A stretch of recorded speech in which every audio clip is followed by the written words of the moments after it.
सुनाइ पाठ 11। गाउँले खोजेको मुस्कान। अहिले गाउँलाई बाढुली लागिरहेको होला, नलागोस् पनि किन। सन्तानहरू सहर पुगेर पढिलेखी ज्ञान सिप र सभ्यता सिकेर गाउँ फर्कलान् र आफूलाई सिँगारलान् र चिरच्याट्ट पार्लान् कि भन्ने आशा गर्नु पनि त स्वाभाविकै थियो। गाउँले सिक्न भनी सहर पठायो, तर ऊ गाउँ आएन, उतै हरायो। सन्तानले गाउँ नछोडेको बेला गाउँका खेत पाखा हराभरा थिए। बारी र खेतलाई बाँझो र निसन्तान हुनु पर्दाको पीडा थिएन। अहिले गाउँ पुरै अपाहिज बनेको छ।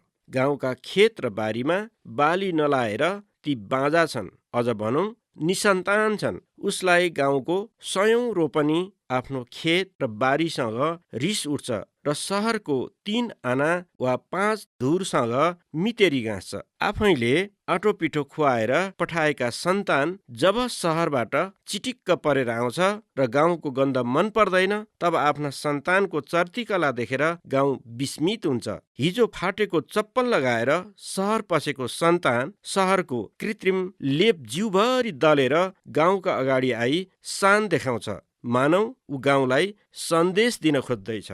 आज कोरोना महामारीका कारण गाउँ निकै बदलिँदो छ। आज सहरको साख भन्दा गाउँको काखले मोहनी लाउन थाले जस्तो छ। सहरमा सङ्कट पर्दा गुहार माग्दै गाउँ जानेहरूका कारण गाउँ पनि गुल्जार अर्थात् सुन्दर हुँदैछ।